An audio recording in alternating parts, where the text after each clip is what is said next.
Hello everyone, so today I'm coming here with another lovely project share.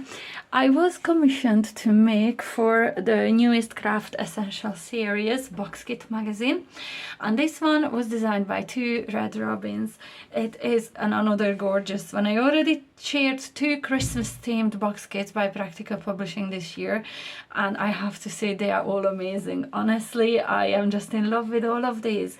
So let me show you what's inside this box that you get.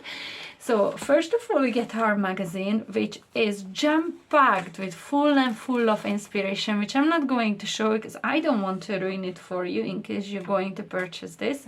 I'll keep that as a surprise, but I will show you what kind of gorgeous designs papers we have in them. So we have these 4 toppers which you could use as card fronts, and then we have some amazing papers. Just look at all the lovely design. And then we have some cutter parts as well, tags, sentiments, and all these lovely images. And then we have these lovely papers. Again, you can see how the colors are quite traditionally Christmassy, and they are stunning. I love this page in here. These are so lovely to work with. And as I said, the magazine itself is full of inspirations to show you what way you can use this box kit. Papers aren't the only things that come with this. I will show you in a wee second. Just look at this, how lovely it is all in itself. And then we have these robins, and these will make sense in a wee second. And then it all starts again, so you get 2 of each page. What comes with your box kit also is a stunning stamp set. I'm going to take this out and try to put it against the white background so you can see better. I think it just shows better against the white. So we have 2 different robins. We have some pine cones. We have a branch. We have this berry twig or branch in there. We have some poinsettia arrangement. We have the magnolia arrangement. And then we have some greetings as well. Winter Wonderland. Winter Wonderland, Season's Greetings, Warm Wishes, and Merry and Bright. It is a lovely, really Christmassy stamp set. I really love. I don't have any pinecone stamps in my stash, so I was really happy with this.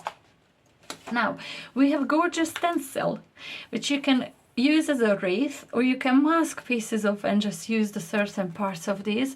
You can use the corner ones, or also you can stencil your sentiment which says Merry Christmas to you. And this is such a lovely and good size as well. So this one is 6 by 6 inches stencil. You can see how lovely and large are compared to my hands, these lovely holly and berry arrangements.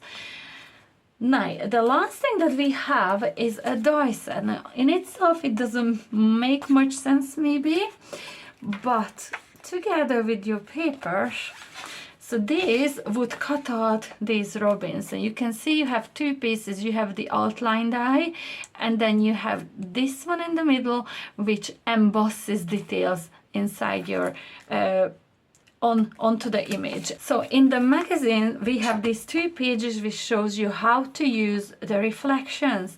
So the reflections are called the images together with these dies in here. So you can just use the middle die, the inside one, with all the embossed detail in it, and it would cut out a little robin with the... So it would cut out your image right on the line. There's no white border to it, but it embosses all that lovely detail into the image. Or you could just use the outline die to cut them out, which I've done on this project. I will show you a bigger version in a minute. And then what you could do, you could cut out with the embossed detail die, and then you could cut out a background separately and glue them on top of each other, which I believe this one was done that way. So there is so many ways that you could use these reflections, and I think these are quite unique to Red Robins. I do have some other things from last Christmas in my stash from them, and I will be using those on some Christmas makes this year. So now, and just to show you my makes in this magazine, these were these 2 scrapbook layouts. One of them is a 12 by 12 inch and the other one was an 8 by 8. I did take some pictures before I sent these off to Practical Publishing, and I will put that picture to each of those onto the screen, and I will walk you through in there. I find it just a bit easier than from the magazine. I think you can just see better from that.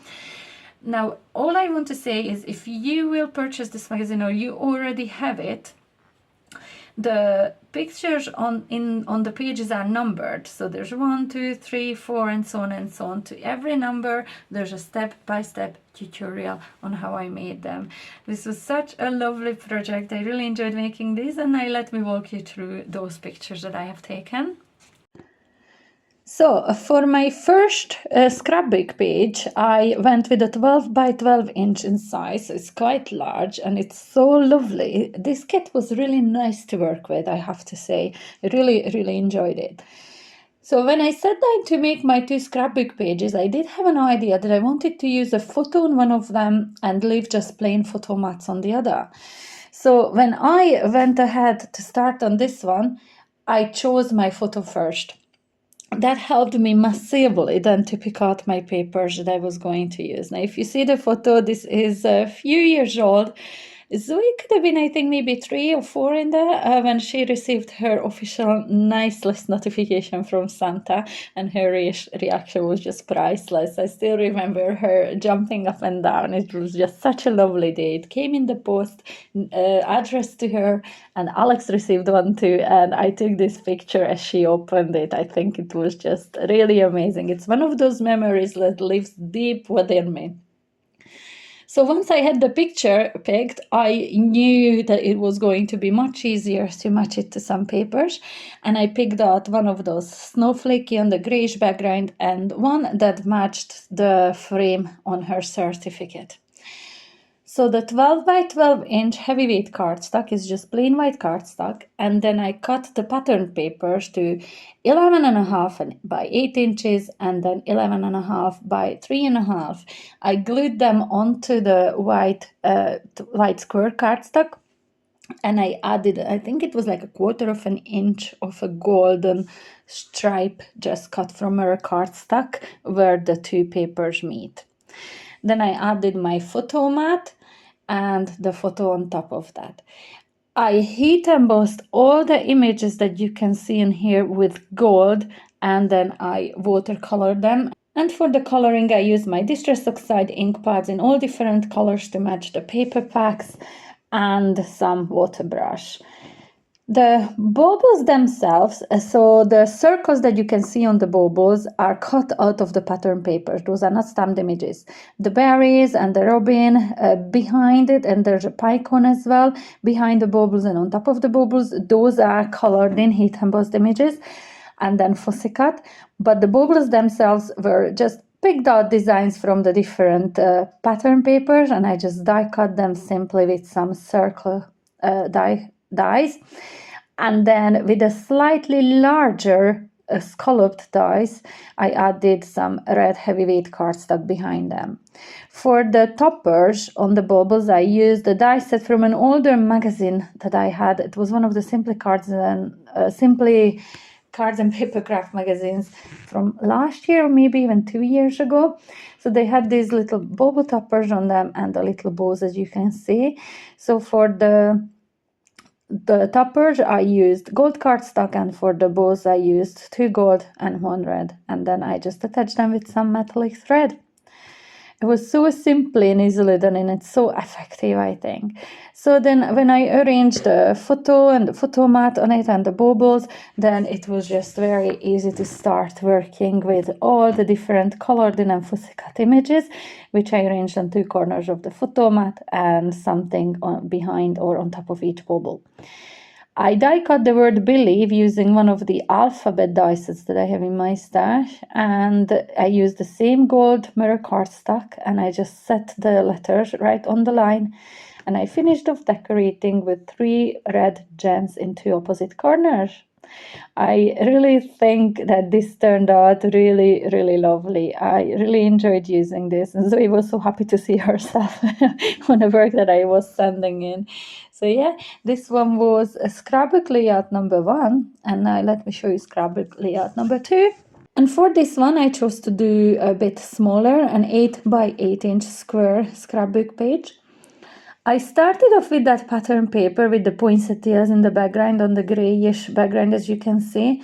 Because the papers are quite thin in this magazine kit, I cut it down to 8 by 8 inch, and I also cut out the same size of white heavyweight cardstock, and I just layered them on top of each other using my Collal all-purpose glue.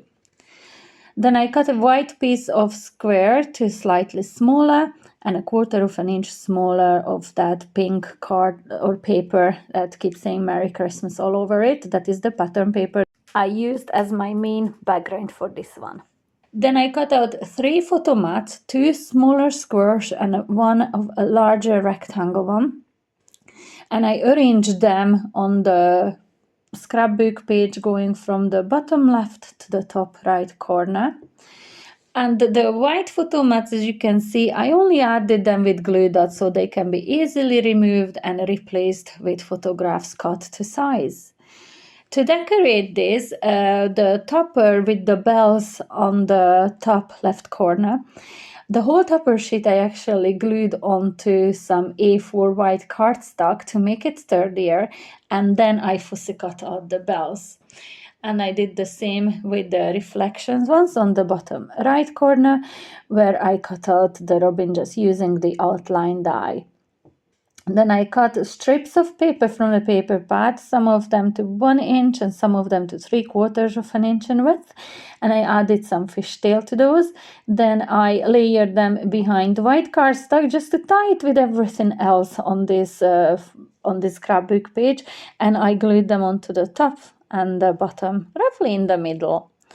Then all I did to finish off decorating these is cut out some of the sentiments, one that says season's greetings, one that says winter wishes, from the same topper sheet that I cut out those bells from. And I added them just in around the photo mats. And then I just used some dewdrops. They are flat back little pearls, but they look like dewdrops, and I thought that finished off my scrapbook page beautifully. I think both of these turned out so nice. Let me know in the comment section below which one would be your favorite, or do you do scrapbook pages at all? I think I'm gonna have to do them more often because I cannot tell you how much I enjoyed making these. And just before I go, I very quickly would like to give a shout out to, I know she won't mind, she already shared these on her own YouTube channel. To her video I will link in the description box below, you can go and check that out. So Monica, aka Paper Mona, she made some lovely cards for this magazine as well, using this gorgeous kit. So she made shaped cards, and can we just appreciate how gorgeous these are, the star and the bubble shape. I absolutely love the Christmas gift shape card. It is just so clever. I definitely am going to steal this idea from her and use it on my projects in the future. I just fell in love with this design, as well as the cracker shape card. Just how cute is this? And of course the Christmas tree shape. Like, these are so simple and so clever, so nicely made. So well done, Monica. Monica is one of the girls who I had the luck to befriend as a crafty friend on this journey of crafting since winning Card Maker of the Year 2023, and this community has been so amazing. So go over to her channel if you haven't seen her video yet, and make sure to check that out, and subscribe to her channel as well, because she is making some gorgeous makes as well. But as I said, the magazine is jam-packed. There's 158 different ideas to get you starting to craft for this Christmas. So if you would like to check out this magazine, it will be again linked in the description box below. Thank you so much for watching my video, and I really hope to see you back soon. Until then, bye!